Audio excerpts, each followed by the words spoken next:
The big 2000s, Y2K, the great era of fashion, graffitis, jeans, inline skates, skateboards, the big era of internet. Well, let's go to what started this trend. It all started in 2000s. A game made by Sega titled Jet Set Radio. A game filled with punk, graffitis, skates. It had full of soul and a great genre of music too. Well, I'm not talking about Jet Set Radio today. Well, before Rush Cyberfunk was even announced, there was already a blueprint, one spread across cel-shaded trees, backed by funky beats and powered by rebellion. Jet Set Radio didn't just create a game, it defined a vibe. Well, inline skating through neon cities, taking balls while evading authorities, all wrapped in a soundtrack that still lives rent-free in players' heads. It didn't really care if you won. It cared if you looked cool doing it. Honestly, that energy never really came back. Games got bigger, prettier, more serious, but none of them got cooler. It's a game that deserves to be remembered. Fortunately, Team Reptile has done a good job. It had all the passion, but unfortunately, the developers' love for Jet Set Radio did not last long.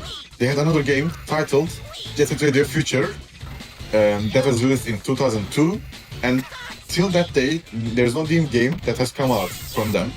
Let's fast forward to today. Rush Cyberfunk doesn't hide its expression, it leans into it. It embraces it, and then asks a bold question. What if we took that formula and push it further? So here we are, Rush Cyberfunk, developed by Team Reptile, a spiritual successor.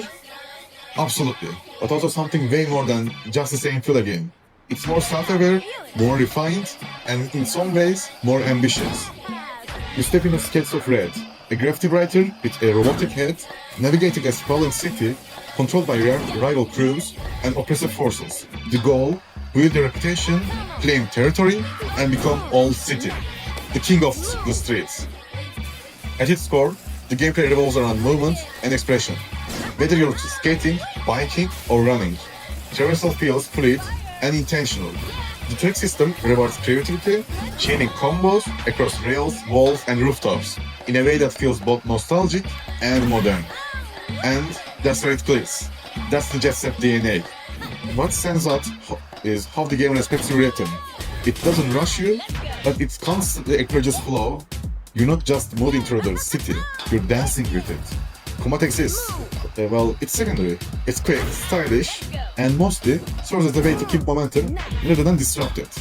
Visually, the game commits. It's cel-shaded, super bold colors, chunky character designs.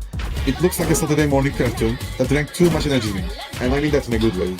But the real MVP, the music. Like, yeah, the soundtrack is insane. It has giant names like Hideki Naganuma, which made music for Jet Set Radio, and it's full of funky, chaotic, and kind of weird. It just fits perfectly. Half the time, I wasn't even focused on what I was doing. I was just like, yo, this like kind of slaps though. No, is it perfect? Kinda.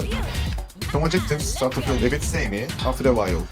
It's mostly skating or biking, which don't have mechanical differences, only visually.